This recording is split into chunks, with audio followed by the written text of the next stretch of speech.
Assalamu alaikum. I welcome you in another lecture of Fluid Mechanics 2. Uh, in this lecture, we are starting a new chapter, which is turbo machinery, and so far we have covered two chapters in the fluid mechanics course. This is the last chapter which we will be covering in this course.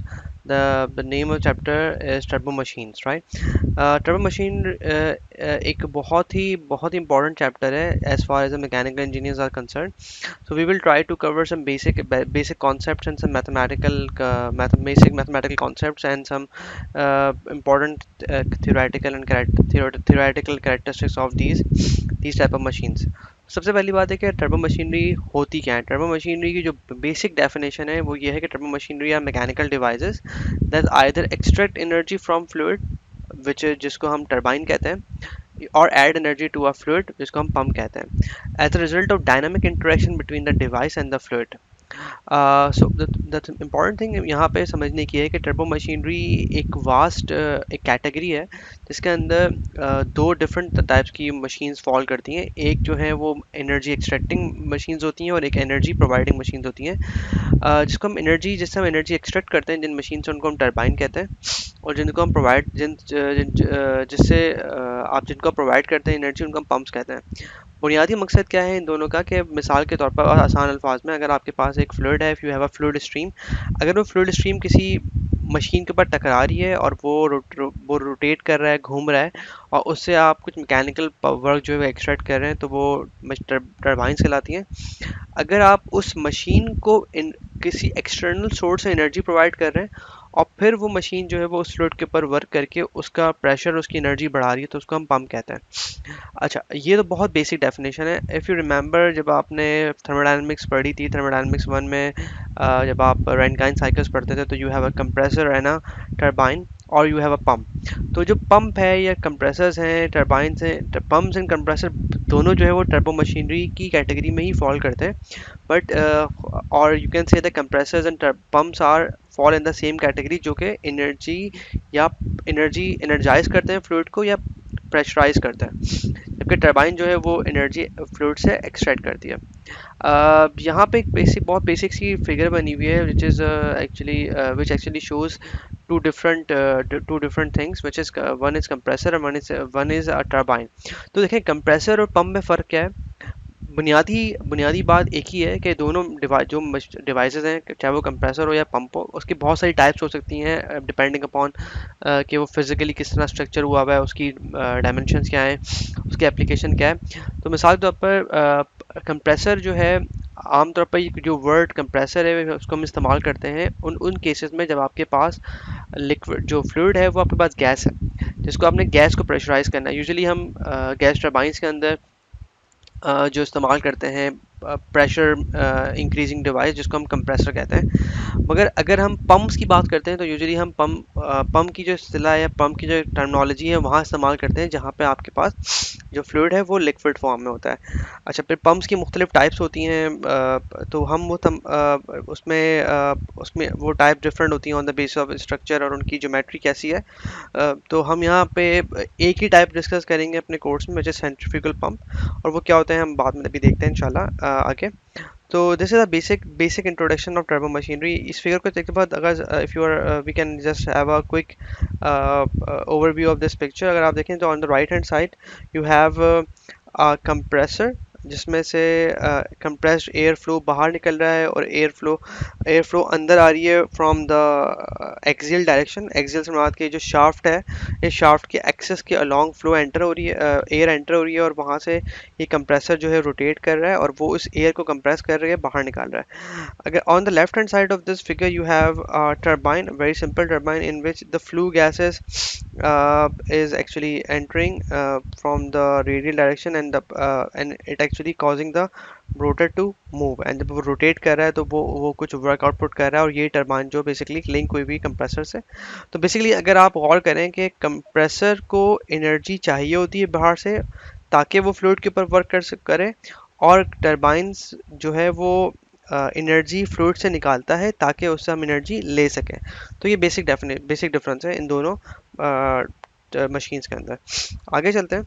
Usually होता क्या है कि आपके पास जो turbine जो आपके पास turbo machines होती हैं उनके गिर्ज केसिंग्स होती हैं, जो कि एक डक्टिंग प्रोवाइड करती हैं फॉर द फ्लूइड पैसेज। अच्छा, और मतलब कि अगर आप गौर करें तो आपके पास जो रोटर है या जहाँ पे ब्लेड्स लगे हुए हैं उसको हम इम्पेलर कहते हैं। उसके गिर्द जो है एक जो डब्बा है या खाना है जिसमें फ्लूइड एंटर होगा और फ्लूइड उससे बाहर निकलेगा। तो वो जो केसिंग्स होती हैं वो अमूमन फ्लूइड आपको फ्लूइड उस केसिंग के अंदर वो इम्पेलर या रोटर मौजूद होता है। यहाँ पे देख भी सकते हैं आप कि यहाँ पे जो रोटर है वो उसके गिर्द जो है वो आपके पास एक एक प्रोटेक्शन है जिसको हम केसिंग कह रहे हैं। ओके, दिस अ रोटर और इम्पेलर। अच्छा, यहाँ पे कुछ डिफरेंट टाइप्स हैं। यहाँ पे हम देख सकते हैं, यहाँ पे आपके पास ये एक एक रोटर है जिसके गिर्द एक और फिक्स केसिंग सी बनी हुई है। All these are actually use to provide the passage of fluid to flow. और ये जो है वो ना सिर्फ पैसेज प्रोवाइड करता है बल्कि प्रेशर को इंक्रीज या डिक्रीज करने में मदद देता है। अगर आपकी पंप है तो it will increase the pressure, if it is a turbine it will tend to decrease the pressure and increase the velocity.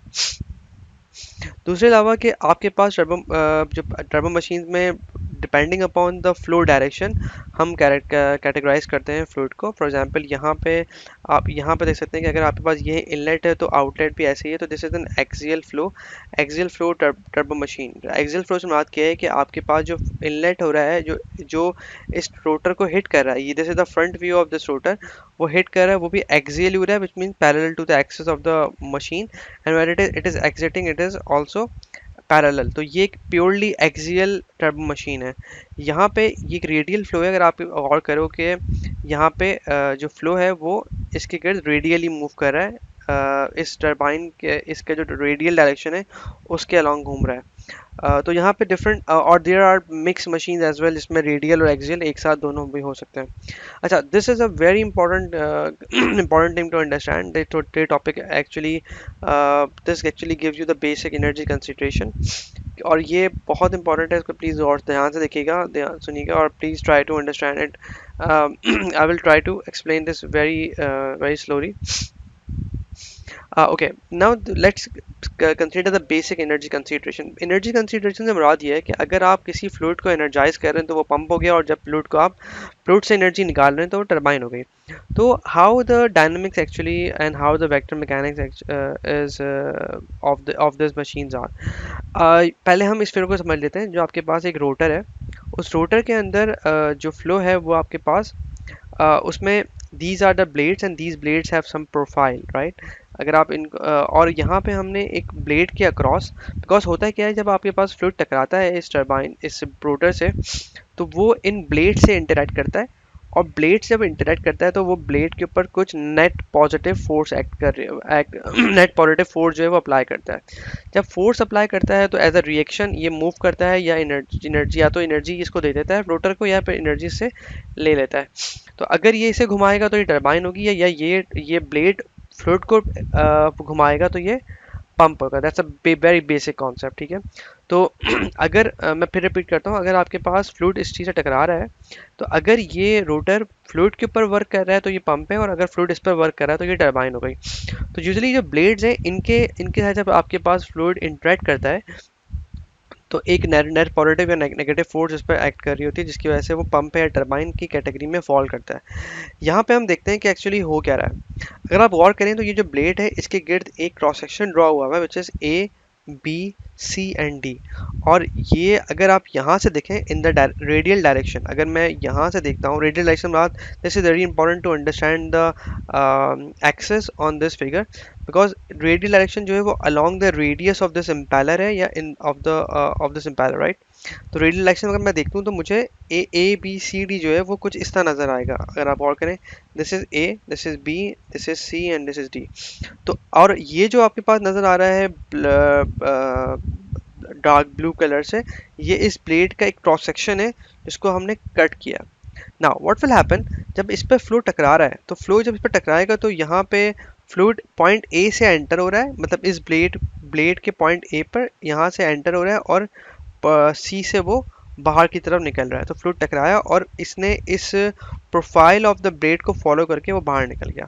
So this is actually happening physically. So as far as the vectors are concern, वो एक बहुत important चीज़ है, let's को हम discuss कर लेते हैं. तो ब्लेड ज्योमेट्री जो है वो ए है. अच्छा ओके, हो क्या रहा है, जब आपके पास फ्लूइड टकरा रहा है इसके ऊपर, तो ब्लेड फ्लूइड जो है वो इस ब्लेड की जो प्रोफाइल है उसके साथ पैरेलल अंदर जा रहा है, and that is actually is W1. W1 is the relative velocity with which the fluid is entering the blade. और ये W1 is this W1 is always parallel to the blade. ये W1 हमेशा blade के parallel होती है. और W2 जो है वो एग्जिट वेलोसिटी है जब से वो बाहर निकल रहा है. अच्छा, this is the first thing. W1 क्या है? This is relative velocity with which the fluid is entering and leaving the blade parallel to the blade profile. Now what is happening? अगर आप गौर करें कि this rotor is actually moving in a clockwise direction, ये omega की वजह से ये रोटेट कर रहा है. जब कुछ ये रोटेट करते हैं तो you have a velocity which is v, which is r theta, which is r omega, right? If you remember, the omega is an angular velocity. So if I want to find the corresponding linear velocity, तो मुझे मैं निकालता हूँ उसको v times r omega, right? v is equal to r omega. तो यहाँ पे जो v है वो बेसिकली u से शो रहा है, which is the blade velocity के ब्लेड की स्पीड से रोटेट कर रहा है. ओमेगा जो है वो आपके पास angular velocity of the blade है, मगर जो ब्लेड वेलोसिटी उसी ओमेगा से जब आप उस ब्लेड की लीनियर वेलोसिटी निकालने की कोशिश करते हैं तो वो u से रिप्रेजेंट हुई भी है, जिसको हम ब्लेड वेलोसिटी कहते हैं. और वो क्या होती है? r ओमेगा होती है. ये हम आपके एलिमेंट्री क्लासेस में आप बात कवर कर चुके हैं. सो अगर आप गौर करें कि ये जो इम्पेलर है ये अगर क्लॉकवाइज मूव कर रहा है, तो इसका जो u है वो अलोंग द ओमेगा ही होगा. तो अगर मैं यहाँ से देख रहा हूँ इस ए बी सी डी को, तो ये बेसिकली इस तरफ मूव कर रहा है ऐसे. तो u जो है वो ऊपर की तरफ होगा, राइट? दिस वन, मतलब पॉइंट ए से अगर ये जो कर्व ए डी है, अगर you can actually observe this curve A D is moving in clockwise direction, तो जो ए पर जो वेक्टर बनेगा वो बेसिकली अपवर्ड होगा, which is actually shows here as u1. So you have two velocities. W1 is the velocity of the fluid and u1 is the velocity of the blade. Similarly, आपके पास W2 velocity of the fluid at the exit and U2 is the velocity of the blade at the exit. Now what is happening? आप तो this we have W and U1. We have now there comes a concept of relative velocity. When you have two things which are moving, तो आपके पास एक relative velocity concept होता है. If you remember, we discussed this in our previous classes as well, or even in your fluid mechanics one course आपने ये बात discuss की होगी कि what is relative velocity and what is absolute velocity. So same concept applies here. I can give you I can briefly actually revise the concept. For example, आपके पास क्या हो रहा है कि अगर if you remember आपके पास if you are traveling in a car, so if the car is moving at 100 kilometers per hour and another car is coming towards you, towards the car, तो वो भी 100 से आ रही है, तो एक्चुअली आपको जब वो क्रॉस करेगी तो ऐसा लगता है कि वो जो स्पीड है वो डबल हो गई, 100 plus 100 200. Although both cars are moving at 100 kilometre. तो जो गाड़ी के अंदर बैठा हुआ है उसके लिए वेलोसिटी 100 है, बट सॉरी जो गाड़ी के बाहर बैठा हुआ है उसके लिए वेलोसिटी जो है वो 100 है, बट जो गाड़ी के अंदर बैठा हुआ है उसके लिए वेलोसिटी जो है वो 200 है, क्योंकि वो रिलेटिव वेलोसिटी है, आपने ऐड कर लिया वेलोसिटी को. सो एब्सोल्यूट वेलोसिटी बेसिकली क्या वेलोसिटी होती है? जब एक ऑब्जर्वर बाहर बैठा हुआ है और वो ऑब्जर्व कर रहा है कि फ्लूइड हिट कर रहा है और साथ साथ वो रोटर मूव भी कर रहा है, एंड रोटर मूव कर रहा है U1 से और फ्लूइड हिट कर रहा है W1 से. तो अगर आप W1 और U1 को ऐड कर लें, वेक्टर सम करें, this is not an arithmetic sum, vector sum करें, W1 का जो हेड है उसको U1 की टेल के साथ मिला के जब आप हेड करेंगे, because head to tail apply करेंगे, तो you have another vector which is V. So V is an absolute velocity and V is the sum of W, which is the relative velocity of the fluid, and U is the is the blade velocity. So similarly यही जो triangle है, this is called velocity triangle. If maybe आपने ये चीज़ fluid mechanics 1 में cover की होगी in your angular momentum part, जब आपने चैप्टर नंबर 5 पढ़ा होगा, उसमें एंगुलर मोमेंटम का एक टॉपिक है इसमें आपने यकीनन कवर किया होगा, बट अगर आपने कवर नहीं किया तो हम यहाँ पे देख सकते हैं। तो मैं फिर बता रहा हूँ कि W1 is the fluid velocity with which the fluid is entering the blade. U1 is the blade velocity and V1 is basically the summation of W1 and U1. Similarly, अगर मैं यही triangle exit पर draw करता हूँ तो W1 W2 को जब मैं U2 के साथ ऐड करता हूँ हेड टू टेल मिला के, तो टेल टू टेल और हेड टू हेड मिला के आप you can actually get V2, right? So V2 is the absolute velocity जो के काम जिसको इस्तेमाल करके हम इस ब्लेड की पावर कैलकुलेट करेंगे।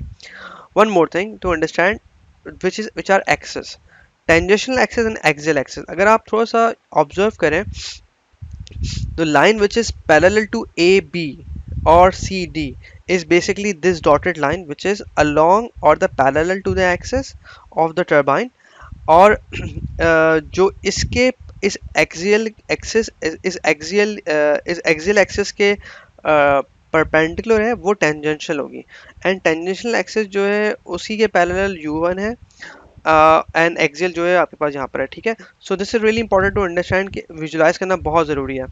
जो डॉटेड लाइन के पैरेलल है वो एक्सियल एक्सिस है और जो इसके परपेंडिकुलर है वो आपके पास टेंजेंशियल एक्सिस है। आगे चलते हैं। ओके, एक और बड़ी इंपॉर्टेंट बात यहाँ पे हम समझ लेते हैं कि अगर आपके पास फ्लूइड जब आपके पास यहाँ से एंटर हुआ which is with velocity W1 and it is exiting as W2, so आपके पास जब ये मोशन ब्लेड का मोशन जो है वो अपवर्ड डायरेक्शन में, अगर आप गौर करें कि W1 का कोई component along the tangential direction नहीं है at point 1। This is very interesting observation. आपके पास पॉइंट 1 पे जो V1 है, जो absolute velocity which is the summation of U and W, उसका कोई भी component along the tangential direction नहीं है, वो प्योरली एक्सियली एंटर हो रहा है, इस टरबाइन के ब्लेड को हिट कर रहा है। मगर जब वो बाहर निकल रहा है तो W2 का अब दो कंपोनेंट्स हैं, एक अलोंग द एक्सियल डायरेक्शन है, एक अलोंग द टेंजेंशियल डायरेक्शन है। So this tangential direction V2 and U2, अगर मैं आपको if you can actually C, V2 का एक component along the tangential direction है और this direction upward along the direction is actually in the same is in the same direction of U2।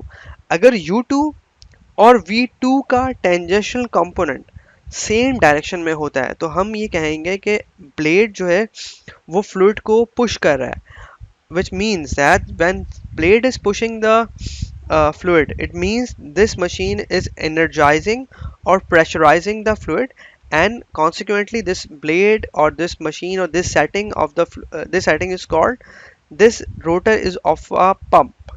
this is really crucial observation। V2 और U2 जब direction V2 का tangential component और U2 जब parallel हो या इन the same direction हो, not parallel, in the same direction हो, तो हम क्या कहेंगे कि प्लेट जो है वो फ्लूइड के ऊपर वर्क कर रहा है, and this is a arrangement of a pump. ये एक पंप है, दिस इम्पेलर इज पंप। ये किसना मालूम हो गया? हमने simply with the help of velocity triangle हमने ये बात मालूम कर ली कि ये ब्लेड जो है वो एक पंप का ब्लेड है। अच्छा, कन्वर्सली स्पीकिंग, अगर आप देखेंगे यहाँ पे एक विंड टरबाइन की तस्वीर बनी हुई है, विंड मिल है या विंड टरबाइन है जहाँ पे फ्लूइड हिट कर रहा है, और ये टरबाइन फ्लूइड, ये जो फ्लूइड है, ये हमें पता है कि ये फ्लूइड जो है ये इस टरबाइन को मूव करवाएगा, एंड ये मूव कैसे कर रहा है?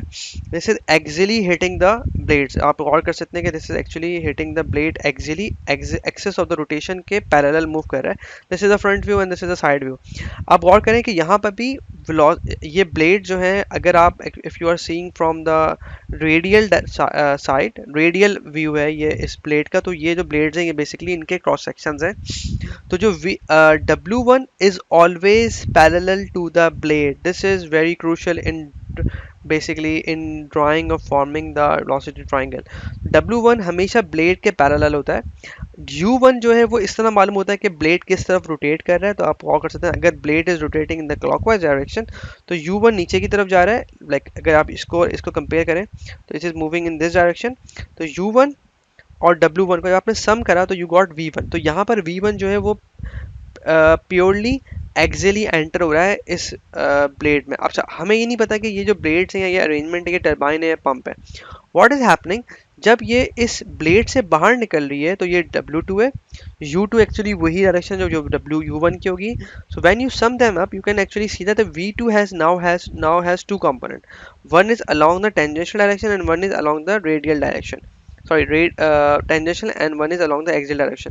तो यहाँ पे V2 का जो टेंजेंशियल कंपोनेंट है वो अपवर्ड है और U2 का U2 जो है वो डाउनवर्ड है। तो these are parallel but opposite, which means that कि यहाँ पे फ्लूइड जो है वो इस ब्लेड्स के ऊपर वर्क कर रहा है और इसे घुमा रहा है। तो this is a case of a turbine, wind mill, turbine, what ever. तो बेसिक बात क्या है कि जो V2 का जो टेंजेंशियल कंपोनेंट है और U2 जो कि ब्लेड की वेलोसिटी है, अगर वो सेम डायरेक्शन में है तो वो पंप हो गया।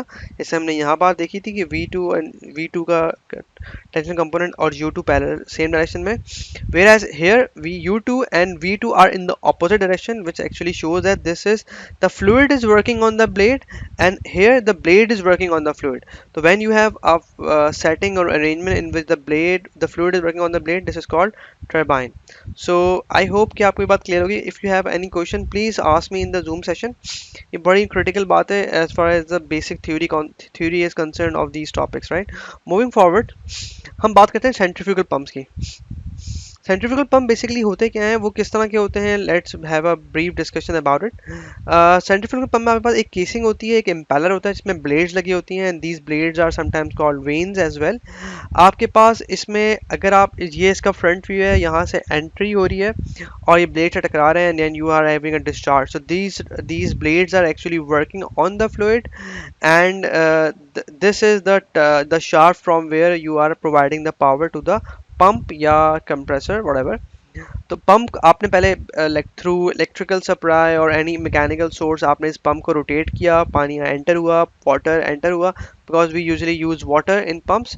तो उन ब्लेड्स ने वाटर के ऊपर वर्क किया और वाटर को डिस्चार्ज कर दिया फ्रॉम डिस्चार्ज, और फिर आपने उस पानी को यूज़ कर लिया for any purpose.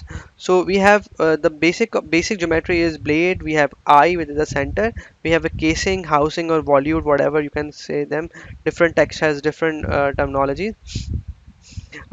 We have here open impeller and we have an enclosed shrouded impeller। ये impeller basically ये blades भी हैं, यही veins हैं। इनके दो काम है, एक तो ये water के ऊपर वर्क करते हैं, दूसरा जो है ये आपके पास वाटर के प्रेशर को बढ़ाते हैं। It acts as a diffuser. तो ये एक्चुअली इंक्रीज होता है because when you have a larger area तो आपके पास प्रेशर जो है वो इंक्रीज होता है, वेलोसिटी जो है वो डिक्रीज होती है। So as a Bernoulli principle apply करें तो आप दैट्स अ, तो यहाँ पे जो वॉल्यूम अगर आप गौर करें कि जो वॉल्यूम रिलेटिवली इंक्रीज हो रहा है as you move toward the discharge, तो वॉल्यूम के इंक्रीज होने की वजह से या एरिया के इंक्रीज होने की वजह से वेलोसिटी ड्रॉप हो रही है for the same flow rate, और जब वेलोसिटी ड्रॉप हो रही है तो आपके पास जो स्टैटिक प्रेशर हेड है वो बढ़ रहा है, and that's a basic concept Bernoulli principle. तो यहाँ पे दो डिफरेंट है, हम we are not getting into the geometry of these pumps. So the important thing is that the centrifugal pump basically has the impeller, a casing or housing or volute, and the flow is axial and it is discharging radially outward। अच्छा, एक और important बात यहाँ पे समझने की है कि सेंट्रीफ्यूगल पंप जो है, इसके अलावा जो दूसरी कैटेगरी होती है पंप्स की, उसको हम कहते हैं पॉजिटिव डिस्प्लेसमेंट पंप। उसमें और सेंट्रीफ्यूगल पंप में फ़र्क ये है कि सेंट्रीफ्यूगल पंप में एक फ्लो ऑफ स्ट्रीम आ रही है, एक इनफ्लो है, और वो पंप उस पर वर्क कर रहा है और बाहर चली जाती है। पॉजिटिव डिस्प्लेसमेंट पंप वहाँ वो होते हैं जहाँ पे एक फिक्स वॉल्यूम होता है, उस फिक्स वॉल्यूम के अंदर आपके पास फ्लूइड आता है, वो पंप उस पर वर्क करता है और बाहर निकालता है। ऐसे बहुत सिंपल सी एग्जांपल है कि आपके घर में जो पानी खींचने का पंप होगा, उसको हम टंकी पंप्स कहते हैं, या उसकी एक तरह से सिलेंडर है, उसमें एक पिस्टन लगा हुआ है, वाटर एंटर हुआ, उस पिस्टन ने उसके ऊपर वर्क किया और वो एक कंट्रोल्ड या एक फिक्स वॉल्यूम है पानी का जो आया, उस पर वर्क हुआ और फिर वो बाहर चला गया। तो आपने पानी को या फ्लूइड को एक जगह पे पहले कन्फाइन किया और फिर उस पर वर्क किया और फिर वो बाहर चला गया। तो these are called positive displacement pump. और ये सेंट्रीफ्यूगल पंप क्या है, अगर आप गौर करो तो यहाँ पे फ्लो मुस्तकिल कंटिन्यूसली हो रहा है, एक फ्लो हो रहा है, मुस्तकिल आ रहा है, पंप कर रहा है और बाहर निकल रहा है। पावर डिस्प्लेसमेंट क्या है, पानी आ रहा रुका एक जगह पे वर्क हुआ फिर बाहर निकला। तो जहाँ पे आपने यूजुअली इन ये दो डिफरेंट टाइप्स ऑफ एप्लीकेशन में इस्तेमाल होता है। सेंट्रीफ्यूगल पंप्स में हम आम तौर पर हम वहाँ इस्तेमाल करते हैं जहाँ पे हमें हाई फ्लो रेट चाहिए होता है और हम हेड हमें ज़्यादा नहीं चाहिए, और पॉजिटिव डिस्प्लेसमेंट वहाँ चाहिए जहाँ पे आपके पास you need higher head but low flow rate. Moving forward, you can have a lot of literature and text on these two different types, so we are not getting into it now. This is a very crucial equations. uh, I assume that if you have covered fluid mechanics 1, the angular momentum topic, तो यहाँ पे आपके पास जो T shaft है, basically अगर आप गौर करो तो यहाँ पे जो इक्वेशन है, मैं इसकी डेरिवेशन में नहीं जाऊंगा because that's a topic which we you might have already covered in fluid mechanics 1। तो ये इक्वेशन डायरेक्टली वहाँ से आई है, मगर although but I will try to explain you in the best possible way. सबसे पहले बात करते हैं शाफ्ट। बेसिकली टॉर्क क्या होता है? बेसिकली टॉर्क बेसिकली सिंपल क्या है, force time displacement moment arm या मोमेंट आर्म। तो अगर आप गौर करो तो यहाँ पे फोर्स की यूनिट किस तरह बन रहे हैं, let's try to understand m dot r v theta two. तो अगर आप गौर करो कि यहाँ पे वी थीटा जब आपके पास एम डॉट और v थीटा थी, तो मतलब when you are multiplying mass flow rate into velocity, this is actually momentum, rate of change of momentum, remember, because m v is momentum but m dot is rate of change of momentum, momentum per unit time whatever, or then you have a difference of these two, right? Initial at certain point which is point 1 and you at certain point 2, right? So when you have m dot, m times v is momentum, m dot v is angle rate of momentum, and you have two different momentum at two different points, so you have rate of change of momentum, right? And rate of change of momentum is the force, right? But when you are multiplying it with the another quantity which is r2 and r1 which is the radius, so you converted that angular momentum into, sorry, you converted that linear momentum which is the force into rate of change of angular momentum which is called torque. I guess this makes sense, right? When you have because this is the same thing which you have covered in your Reynolds transport theorem. So मैं फिर repeat कर देता हूँ। आप जब point 1 और point 2 पर difference निकाल रहे हैं किस चीज़ का, अगर आपको याद होगा मोमेंटम का जब हम डिफरेंस निकालते हैं तो हम बात करते हैं rate of change of momentum is force. तो चेंज ऑफ मोमेंटम का मतलब क्या है कि किसी एक पॉइंट के ऊपर मोमेंटम होगा, किसी दूसरे पॉइंट के ऊपर मोमेंटम होगा, आपने चेंज किया तो उसके बाद नेट फोर्स आई। एग्जैक्टली यहाँ पे ये हो रहा है कि पॉइंट 1 पे जो मोमेंटम का चेंज है वो क्या होगा, M dot V is basically M dot V momentum at point 1, M dot V two at momentum at point 2। Theta की हम बाद में बात करते हैं। So M dot V one m dot v2 is momentum at point 1 and momentum at point 2. When you have dot, you have rate of change of momentum which is converting this whole equation into force. Now when you are multiplying force with moment arm r1 and r2, you are converting into rate of change of angular momentum which is the torque of the shaft. Now अब let's discuss about the nomenclature. M dot is pretty simple. This is the mass flow rate.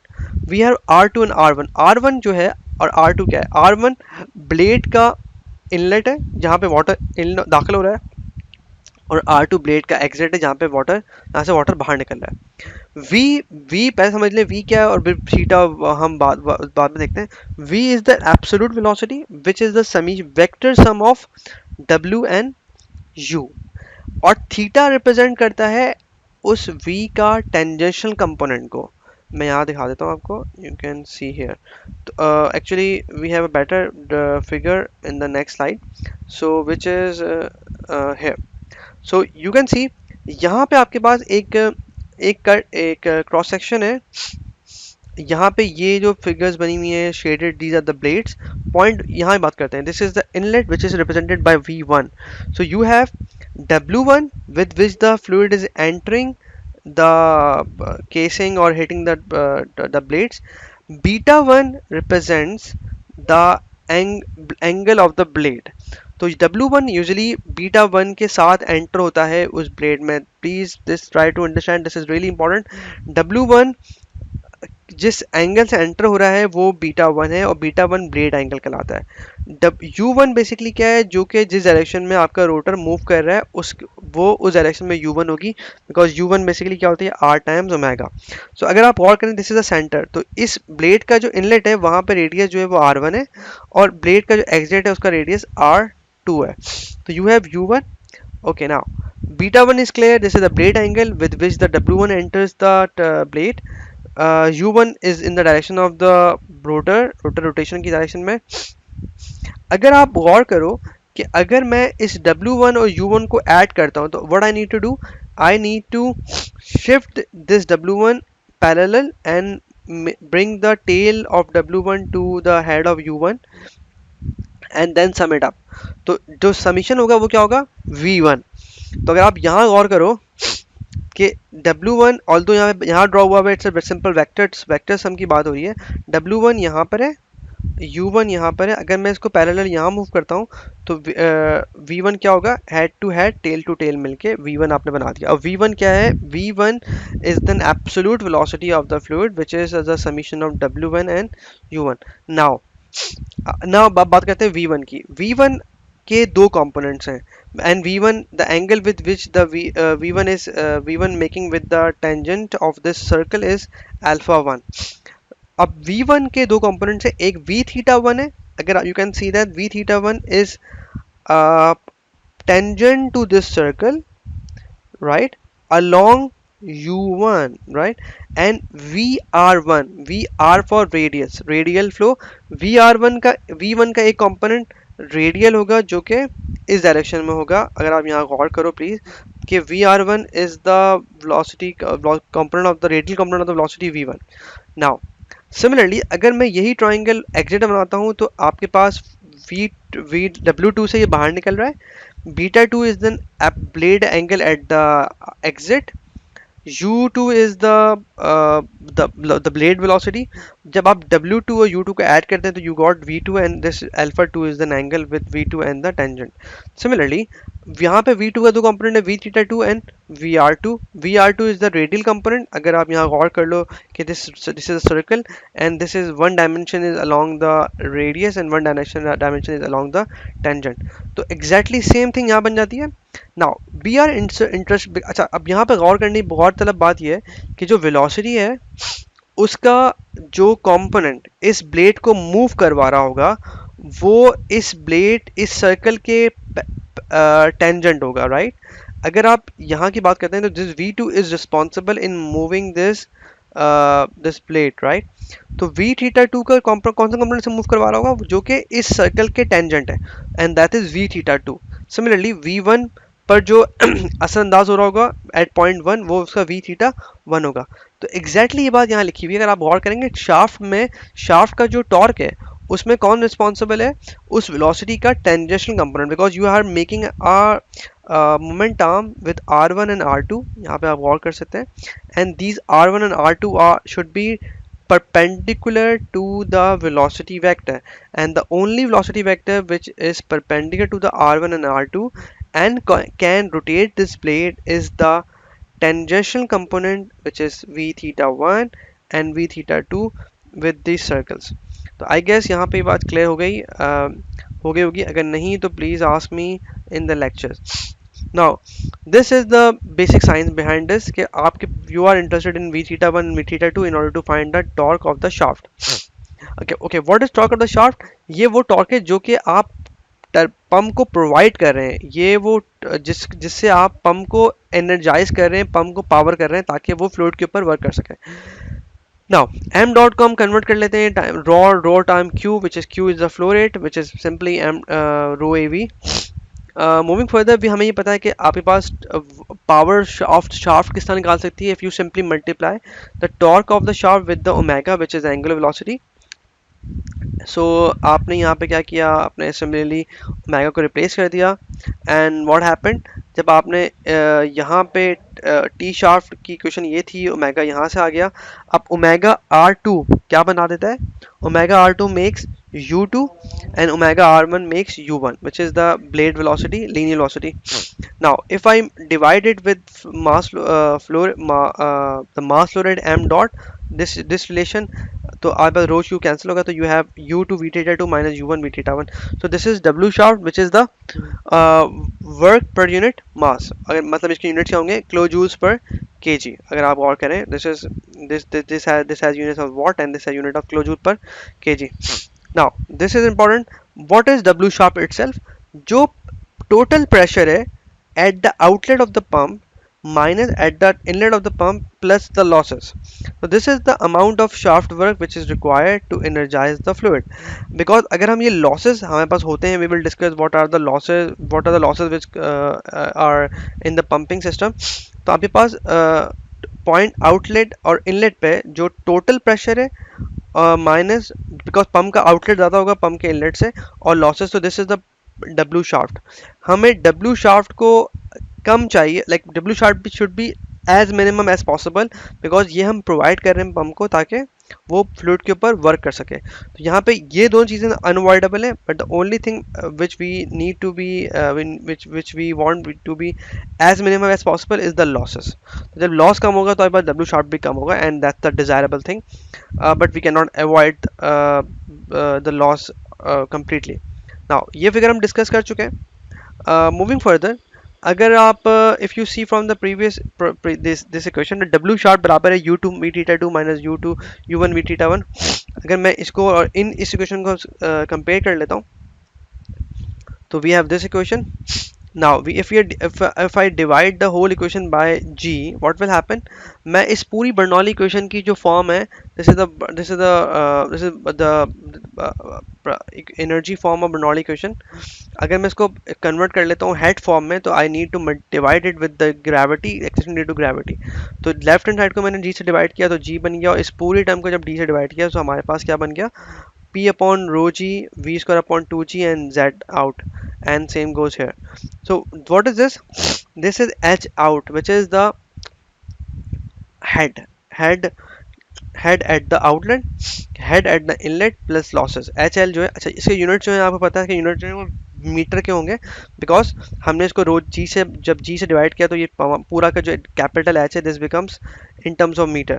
तो ये जो head है basically ये pressure को ही define करता है indirectly कि कितना हेड आपको चाहिए प्रेशर में प्रोवाइड करने के लिए. From this equation we see that this is the shaft head added to the fluid by the pump. H L जो है वो हेड लॉसेस है, और जो कि रिड्यूस कर देते हैं हेड राइज को. तो अगर मैं इसको जीरो मान लेता हूँ तो आपके पास जो आइडियल हेड है वो सिर्फ क्या होता है, एच आई, जो कि सिंपली इसके बराबर होता है you two we theta two minus you one we theta one upon G. This is the value of ideal head.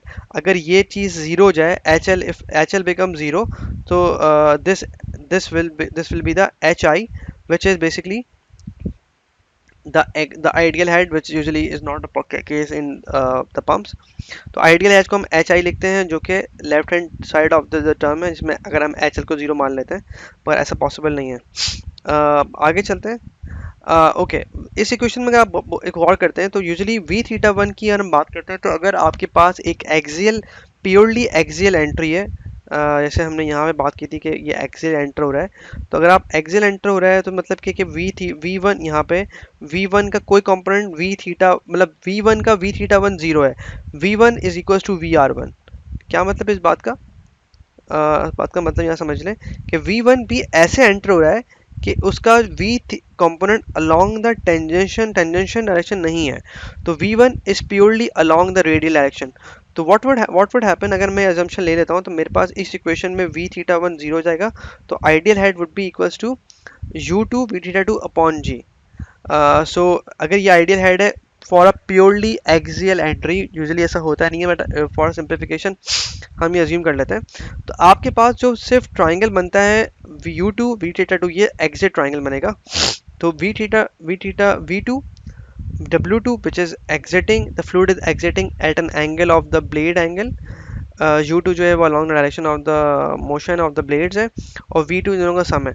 तो यहाँ पे आप गौर करें कि V2 जो है वो W2 और V2 U2 का सम है. अगर आप मैं W2 को पैरेलल मूव करके यहाँ ले आऊँ, now we have two component V theta 2 and VR2, and alpha 2 is an angle between the tangential direction and the absolute velocity. अगर आप इसको और से देखें इस फिगर को, तो यहाँ पे जो cot बीटा 2 है, simply use the trigonometric relation. तो यू कैन एक्चुअली फाइंड कि कॉट बीटा टू इसके बराबर है you two minus V theta two के। यू टू बड़ा है वी टू होगा, माइनस करेंगे and divided V are one, तो you will actually get cot beta 2. Like I'm not getting into detail of this relation, this is pretty simple. If you simply solve this triangle आप यहाँ से निकाल सकते हैं। Okay अगर मैं इस रिलेशन में से v थीटा टू को रिप्लेस कर देता हूँ in terms of v r two and cot beta two, मतलब इस रिलेशन से मैंने v थीटा टू निकाल के यहाँ पर रिप्लेस कर दिया, तो I have got this relation. Now here comes another very interesting thing. अगर आप गौर करें कि जब यहाँ से फ्लूइड बाहर निकल रहा है तो यहाँ पे कुछ थिकनेस होगी ना, जो ब्लेड थिकनेस है। ब्लेड थिकनेस से मुराद ये है कि अगर मैं इसको यहाँ ड्रॉ कर, यहाँ दिखाता हूँ आपको, यहाँ पे जब फ्लूइड बाहर निकल रहा है like this in this direction, तो जो ये थिकनेस है this is called blade thickness. यहाँ पे देख सकते हैं दिस इज ब्लेड थिकनेस। यहाँ जब यहाँ फ्लूइड बाहर निकलेगा तो व्हाट वुड हैपन कि जो आपके पास जो एग्जिट पर फ्लो रेट है, एग्जिट पर फ्लो रेट किसका बराबर बन जाएगा 2 pi r2 which is the circumference at the exit, b2 is the blade thickness जैसे वो बाहर निकल रहा है, और vr2 is the radial velocity of the fluid। यहाँ पे अगर यहाँ पे देख सकते हैं कि यहाँ जब ये यहाँ से बाहर निकलेगा तो into the paper जो thickness है वो b है। ओके तो आपने यहाँ पे जब Q में आपने VR2, नाउ आप यहाँ से VR2 को रिप्लेस कर देते हैं इन टर्म्स ऑफ Q, तो 2 पाई R2 B2 एंड VR2 आपने इस पूरे रिप्लेस कर दिया। Now you have a new relation of HI which has U2 you have R2 B2 and beta 2 and Q। Now अगर आप गौर करें कि यहाँ पे U2 जो है वो ब्लेड वेलोसिटी है, कॉट बीटा टू जो है ब्लेड एंगल है, आर जो है वो रेडियस है, जो ज्योमेट्रिकल डिटेल्स है, वेयर एज बी जी जो है वो gravity due to acceleration due to gravity है। तमाम चीज़ें कांस्टेंट है। अगर मैं इसको एनालाइज करता हूँ इक्वेशन को, तो I have you two constant and everything is constant. तो if I plot H I the ideal head and Q on a graph, so यहाँ पे this is the linear equation.